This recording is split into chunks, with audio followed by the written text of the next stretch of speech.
Welcome to Killing the Game with Craig Martinez, and I have a really special guest here that I'm super excited to introduce to you today. So we'll start off with health and wellness coach with a focus of empowering women to get their mind right through fitness, founder and CEO of Fit Esteem, which I can't wait to hear more about that, where fitness meets mindset.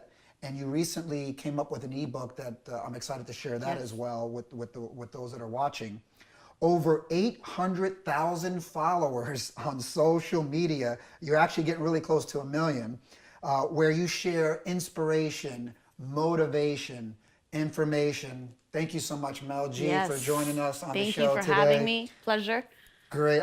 Let's get right into it. Tell us a little bit about your childhood growing up, for those that don't know you. I was born and raised in Tampa, which is north of Miami, and I basically grew up there, decided around 18, 19 that it wasn't for me. I didn't want to become stagnant with what everything was happening and everything that everyone was doing, so I made a decision to move south and come to Miami.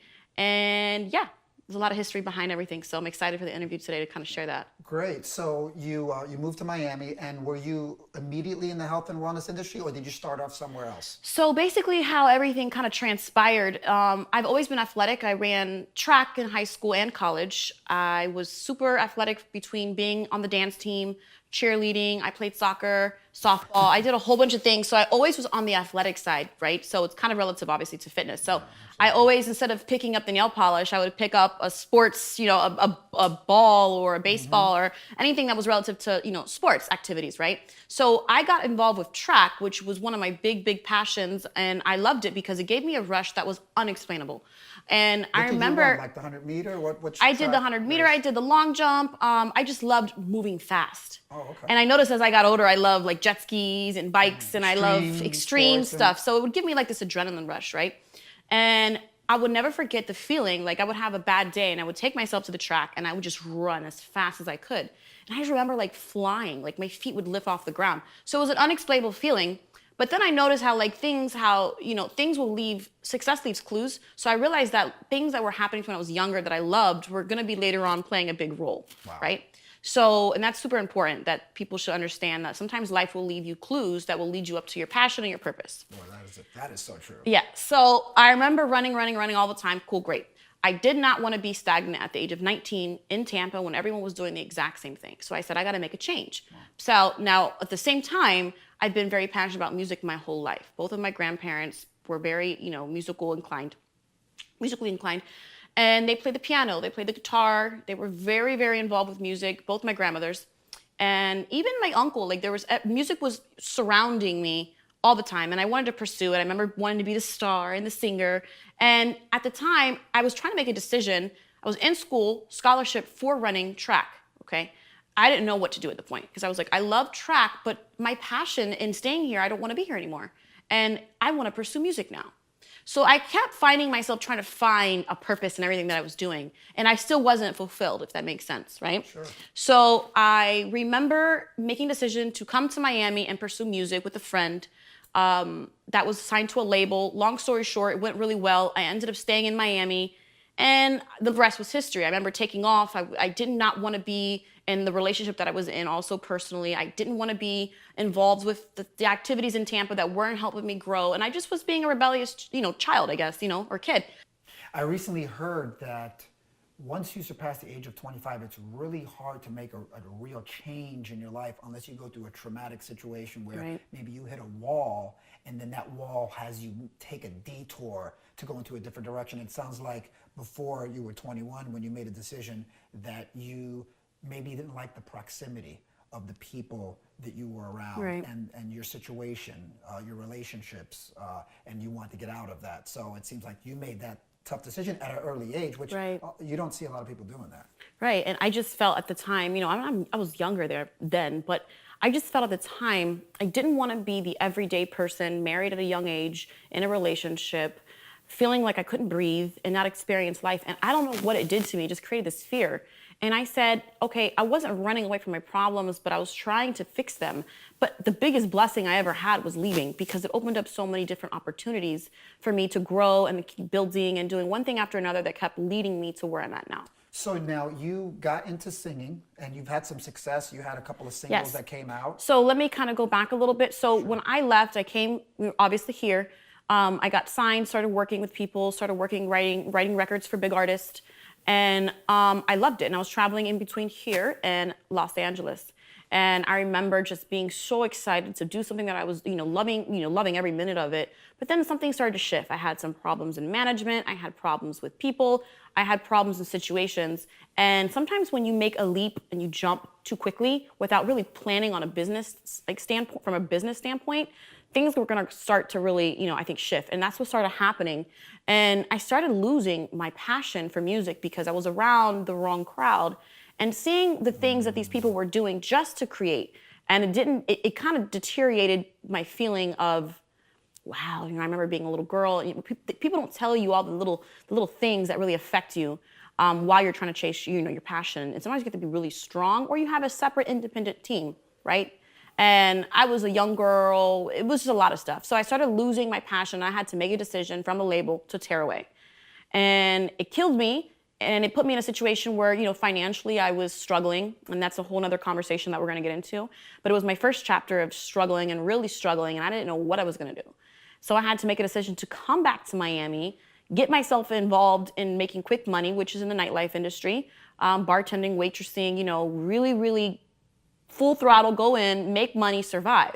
So I had to come here with no one in Miami, no family, no one, Wow. and really start from the ground up, right? And the thing is, music would always keep finding me though. So I would still do records as a ghostwriter here and there for some artists locally, and I would do some work here and there, but there was something in my gut of my stomach that was, I was affected from what I experienced early on, right? And with people and the relationships in the music industry, and I kind of felt like I was let down, right? So I found myself then caught up in the nightlife, and then that started to really deteriorate me because I went from, this girl, focused, business, passion, and then I went from having everything to having nothing.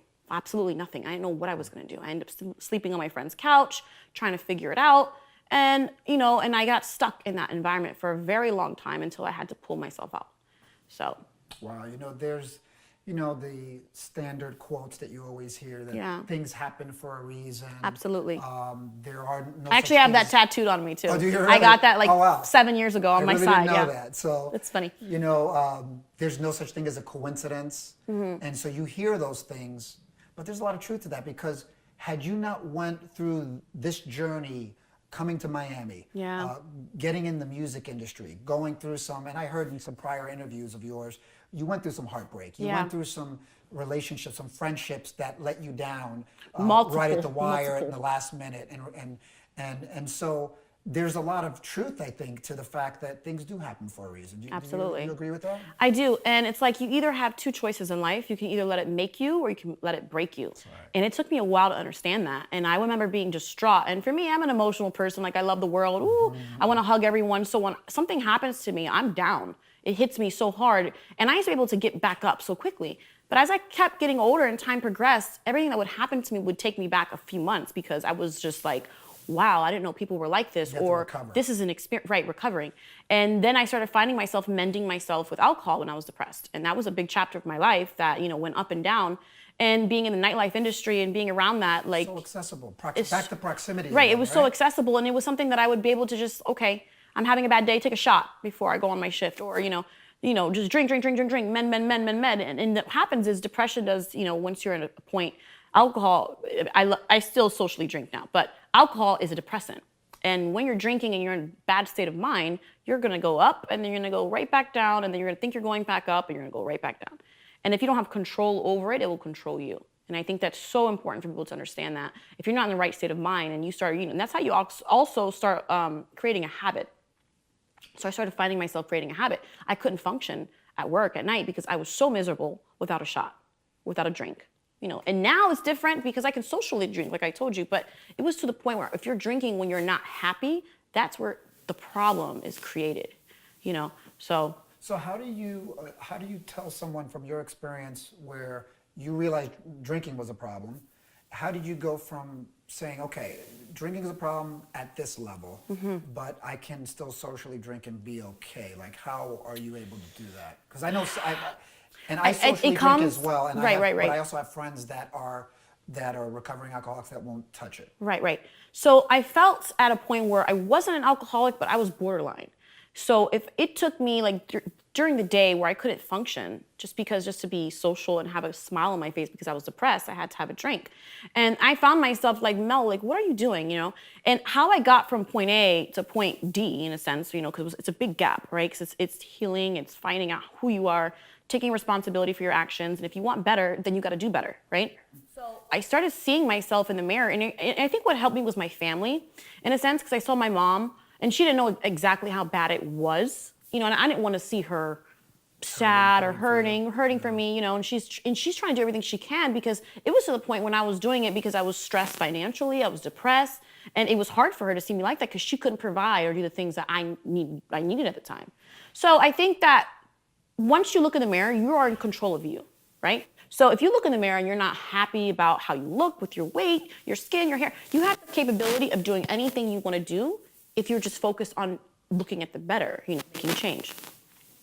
So I said to myself, I was like, Mel, you can't be this person, because you know, in my mind, I always felt like there was a greater purpose for me, right? I always felt like I was supposed to help people, I was supposed to do this, and that was my passion. It was bigger than me. Now, if it was just focused on Mel, I wouldn't move. I never moved. I want to jump on that because I heard in one of your interviews at one of the Empowering Women seminars that I was able to watch, and I had the pleasure of being invited to, and that's where I met you. Right. You talked about that, and I thought that was powerful. You had said that you were trying different things and new things, and you weren't sure what your passions were, but when you found your passion in health and wellness, yeah. When you realized that you were getting yourself involved in something that was bigger than you, and that was like a game changer for you. What could you share about that? So I was at the point at that moment, remember, so I was depressed, I was down, I had to make a decision, and I said, okay, first of all, you have to start, when you start having issues, you have to break down what's causing the issues. You got to look at yourself and say, okay, I take full responsibility of what's happening to me. I have a choice. Remember, like I said prior, either it's going to make me or it's going to break me. And you have those choices. And I had to make a decision. It was my family, but also I said, well, I want to do something that's, you can make obviously make money in the music industry, but guess what? It wasn't the money anymore that was getting me. I wasn't doing things to help other people, right? And it's a passion. It should just be an outlet for me now at this point in my life where it's a passion. But what am I doing to contribute back? Am I making records that are going to change people's lives, which you can, obviously in the music industry, but I had to figure out what I was doing with Mel. So I had to really, really take a deep look and figure out what is it that I'm going to have to do. What is it that I'm going to have to do to really change? And taking full responsibility of your actions is probably the first step. And then realizing, okay, I got to go from this point to this point, write it down, figure it out, and then keep repeating it until basically you get to a level where you got to keep growing. So I started to realize, like, if I'm being self-destructive, self-sabotaging, what's going to pull Mel out of Mel? And I remember finding myself having passions for, like, I would get emotional helping people. Or I would see myself like, wow, giving $5 or like $100 to someone and just seeing their smile on their face.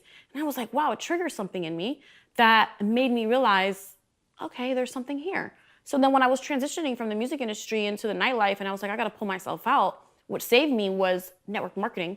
And I found myself, being coached by amazing mentors. They were incredible. And really coaching me, personal development, audios, which people don't understand. This is a major part in anything you do, because you got to find people that are doing what you want to do, and you got to follow their lead. Amen. And then there was audios, and there was all these things that I learned in network marketing. But then I realized that I was recruiting hundreds of people, and I was teaching them something, and they were so grateful, and they were like, "You changed my life." I was like, "But I didn't do anything." Then I realized that it was just the impact that I had, and I was like, "Oh wait, there's something here." And then when I started learning network marketing and I was in it, I was passionate about what it would do to the person. Not the fact that How it would change their life. Right. And I wasn't making any money at first. We know how sometimes network marketing, you don't make a lot of money in the beginning. And I wasn't really making money, but I was so fired up to get up. And I would just work to work, but then I was, doing something to sit with someone and teach them something, and they were actually getting a paycheck. And when they got a paycheck, I was like, oh, I just changed this person's life, whether that's for groceries or food or whatever it is. And I was like, oh shit, this is big. And that's where I was doing it for 2 years, not making really any money, but I just loved the feeling it gave. And that's when I knew, I was like, oh, there's something really big here. And then I just saw the pattern. I was like, wow. And I just wanted to go to the seminars and the meetings just to feel that.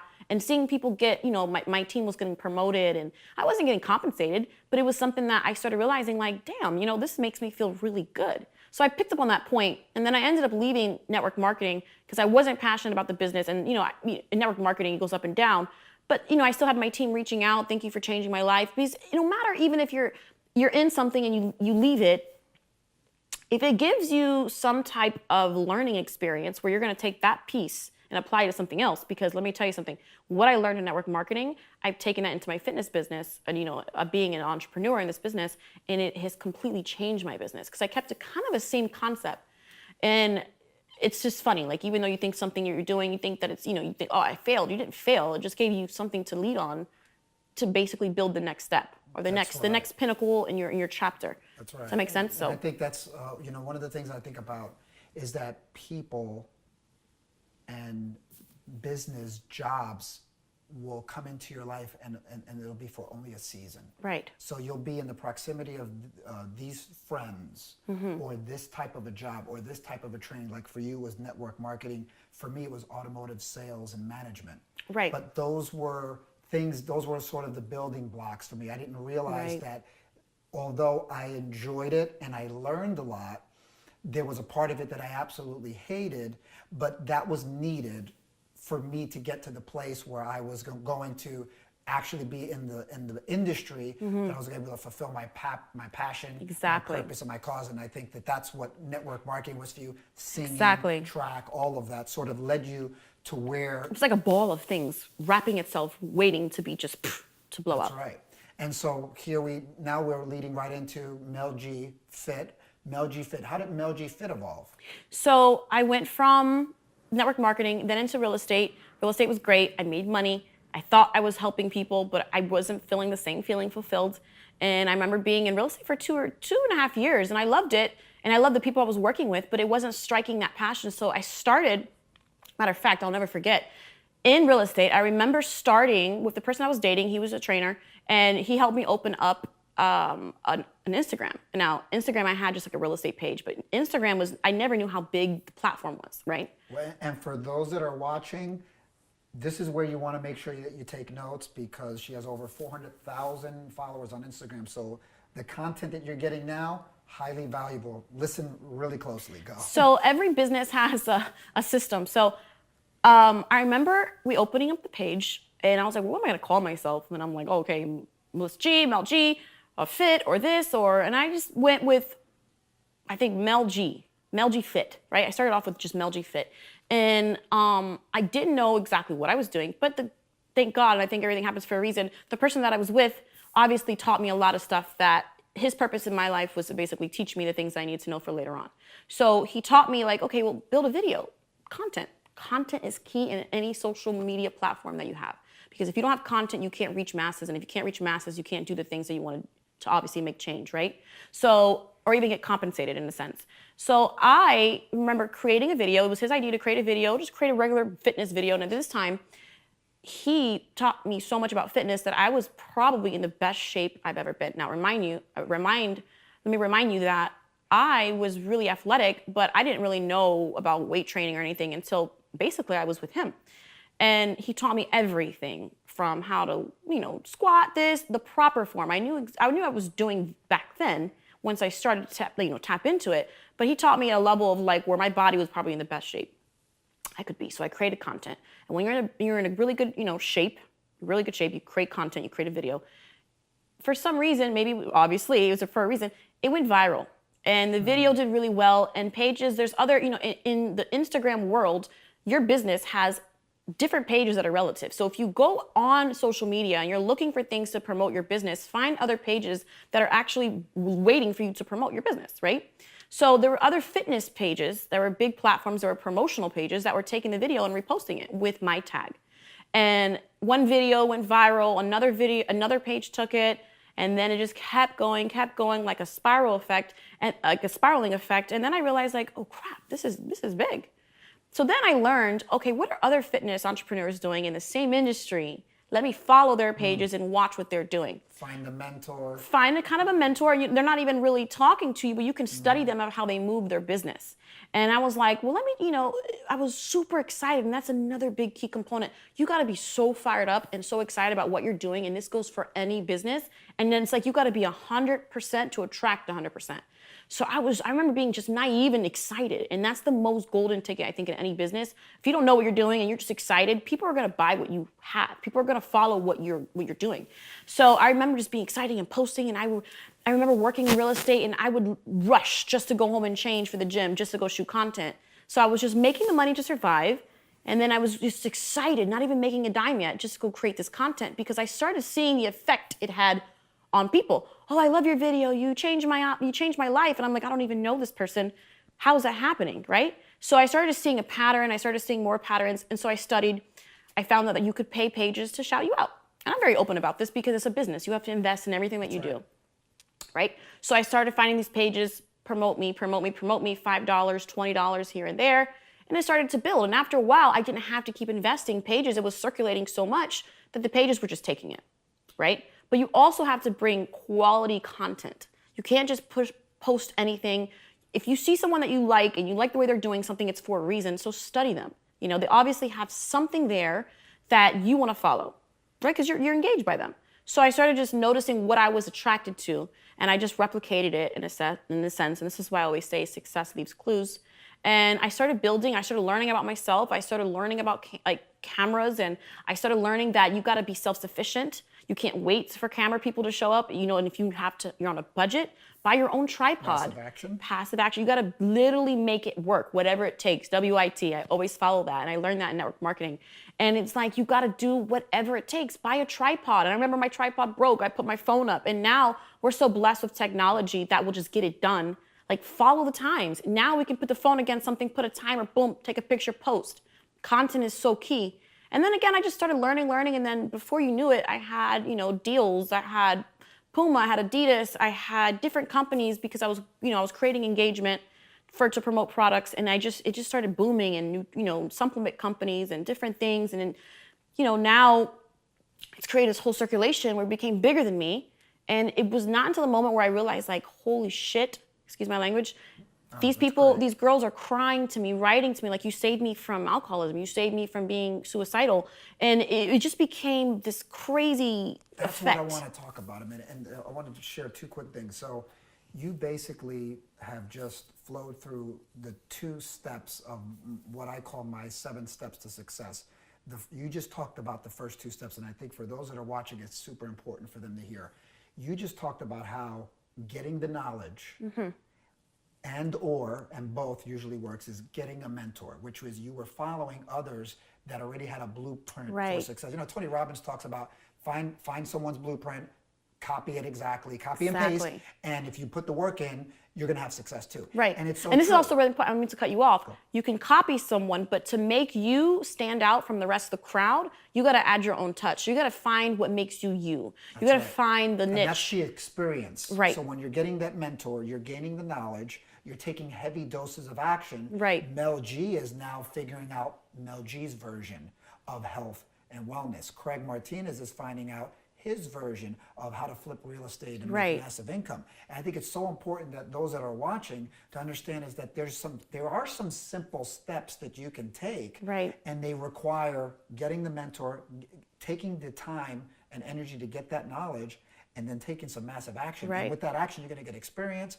confidence, Always. become a believer, and then here you have. Right, and like failure is just a stepping stone, and it teaches you, because how are you going to know what works for you without failing? Because you're going to figure out, like, okay, I tried this, I tried that, this didn't work. Okay, then weigh out your options and figure out what works, and then keep that system and let it roll out everything that you do. People don't understand that failing forward is probably one of the best things to your building of a business, right? One of your best keys to success of building a business. So when you fail, you're literally learning how to do it better. So imagine you're trying to learn something and people think that everything is like peachy creamy, get it right the first time. No, you have to understand and accept that you have to mess up. Part of the process. Part of the process, right? So like, I have failed so many times. I have hit rock bottom so many times. I've had my car possessed. I've had my house, I had to get evicted. I've done it numerous of times trying to learn of how to really build what I needed to build.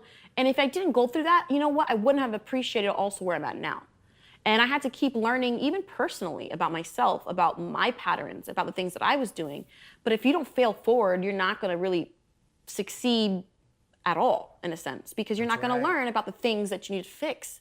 And I just remember being, again, at a time in my life where I was so depressed from continuously failing that I had to make a decision and I had to learn where, hey, Mel, you are learning. If you're not growing, you're dying, right? So it was growth. If you're green, you're growing, and if you're ripe, you're rotting. Exactly. Yeah.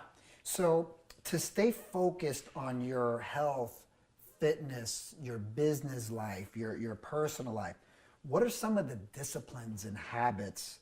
What does your day look like? What does an average day for Mel G look like? So my days are up and down depending on what I'm working on at the time. So like right now I'm coming out with new ebooks. So I'm focused on really building piece by piece. And it's not about rushing the process, because if you rush something, obviously you're not going to get the best result. So my day looks like, basically, I wake up, I do personal development as much as I can. I do audios, or I listen to some YouTube video. I read a book, or I read mentoring for yourself, constant right? mentoring. And that's why that book, Relentless, is so amazing. It's one of my favorite books that I mentioned prior. And that book kind of changed my life, because I remember you got to be relentless in everything you do. So I try to be relentless in my day, but guess what? It's not always like that. So what I started to do is jot down everything. So my day looks like a scribble of notes that I write down on my whiteboard every single day, and I read them. And then I go about my day. I plan my goals for the day, not just for the month or the week. So I break it down.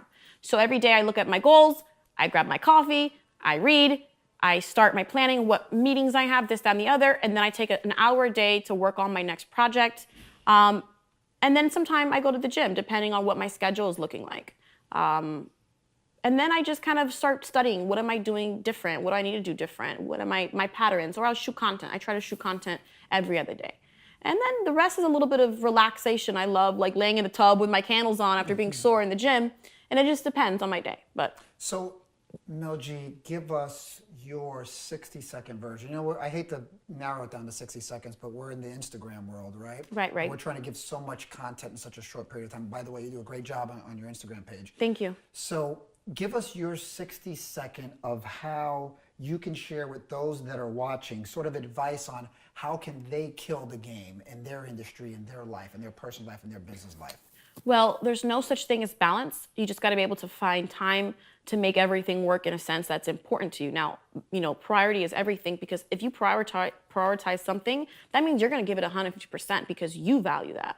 So you got to look at your life, kind of stand back and say, hey, what do I prioritize now? What do I need to do to work on my business? I think there's like 5 keys I look at. So it's like, for me, analyzing your business. Look at your business and what you need to do. Planning time for family is super important, because your family is going to give you an emotion, or even friends and family, right? Let's put it like that. Friends and family give you an emotion that sometimes you don't get in business, and you need that unconditional love. That is so super important to me. Be around people that are, right. got your back. They got your back, and sometimes you don't have that, but at least be around other people doing activities that you like to do. Something has a balance, so you're not always stuck in a work mode, right? Because that will consume you too. I think another thing is consistency with everything. Oh wow, that's big. That's probably one of the biggest things, and I've even had difficulties with, is being consistent, right? And if you don't know how to be consistent, watch your patterns and watch, I think writing everything down, if you're not used to understanding it, document your journal, like you document it, because some people forget about how they are, which is interesting. I think also being passionate. Passion is everything in what you do. Huge. And that's why it keeps me going in my business, is because I'm passionate about waking up, helping other people. I'm passionate about going to the gym, because what happens is whatever I do in the fitness industry is what creates the passion and the movement for me to help other people. So I have to really program my brain that my passion is what leads me. And what's going to lead me is helping the people. And if I can't do the content, and I can't post on Instagram, or I can't post and learn what I'm doing to get it right for the people, then I'm not going to be able to make the change. So being passionate in whatever you're doing, right? And I really think about having an open mind and accepting failure. And I put those two together. Accepting failure and having an open mind. Now, when you accept failure, you actually have an open mind, because you're open to the possibilities that something can go really great That's huge, yes. or something can go really wrong, and guess what? It's still gonna be okay. Look, I get goosebumps talking about it. That's awesome. Because I know what that feels like, right?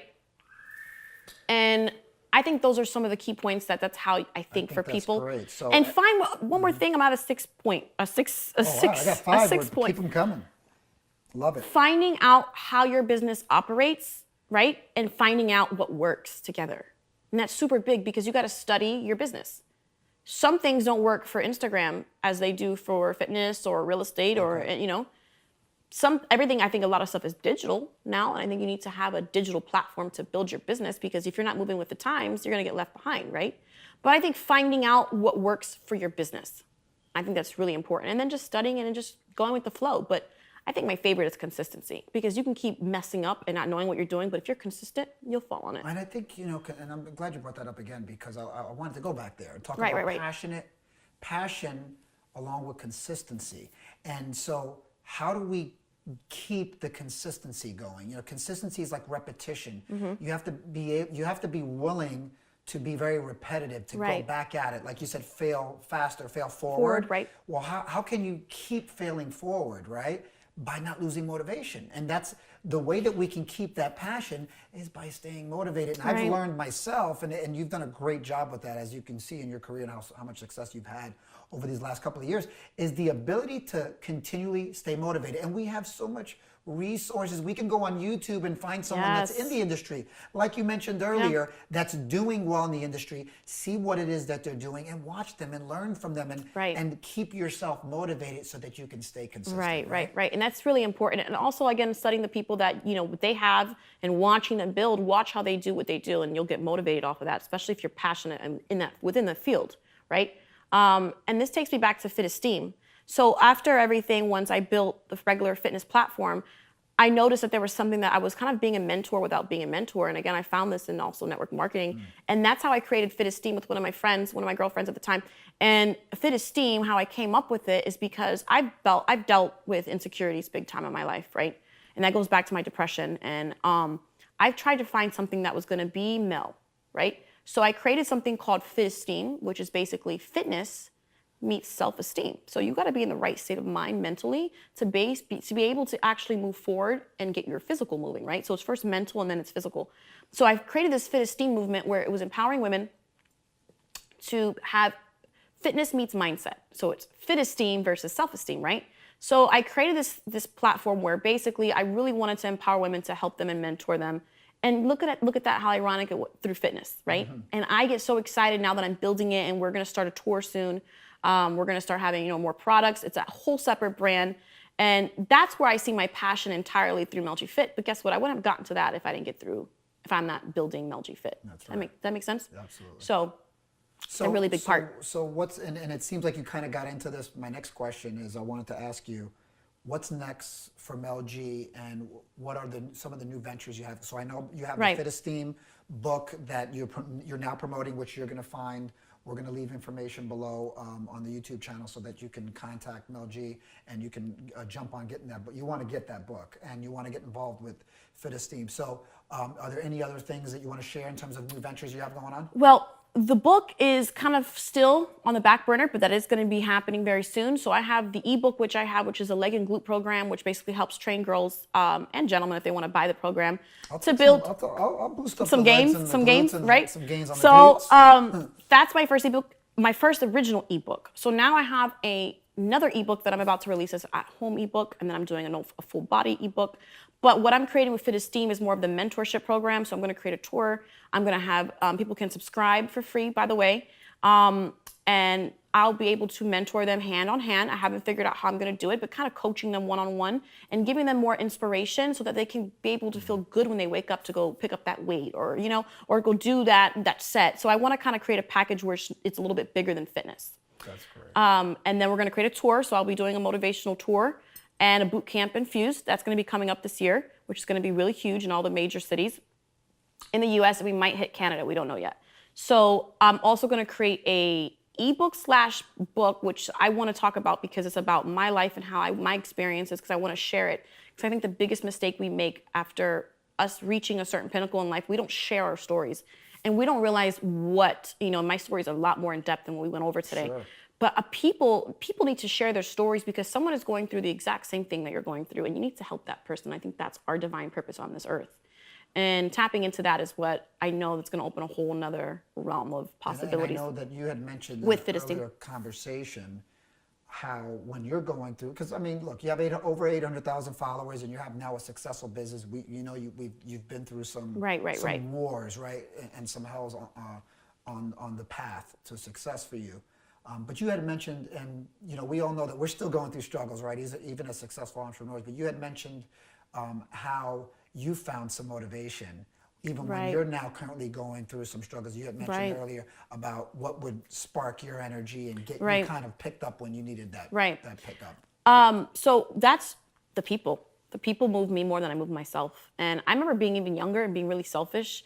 And then it's crazy, like everything started to transpire because I had to figure out what was going to move me. And it wasn't me that was moving me. The money wasn't motivating me. I've made a lot of money off and on, throughout my life, and it wasn't inspiring me. I wasn't getting up to go to do real estate, to go do a meeting, but I would get up to go help a person in network marketing for free.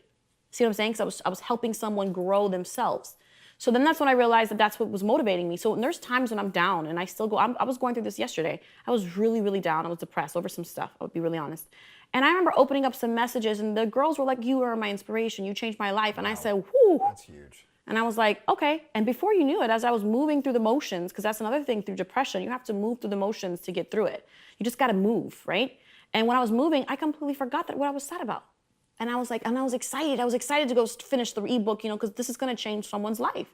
No matter if they lose a pound or not even if they lose weight. I think it's so much bigger because you're literally giving someone inspiration to make themselves feel good about themselves, right? Yes. So they feel like they're part of something, and that's really important because people feel alone. There's so many people that are isolating themselves, and that creates a whole domino effect of emotions and depression. I think it's one of the most powerful things you can experience in life when you're helping others.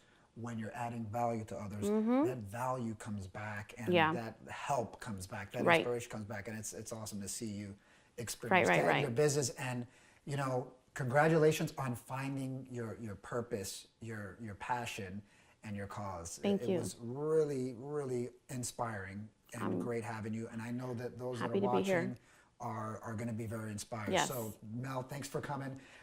Thanks for coming in so much. Yes, we really of course. appreciate it. It was such a great time, and we'll get together and we'll do this again soon. I know that those that are watching are going to be really inspired. Awesome. Amazing content, guys. You have to follow @MelGFit. We're going to leave more information below. Thank you for watching Killing the Game with Craig Martinez, and whatever your game is, kill it.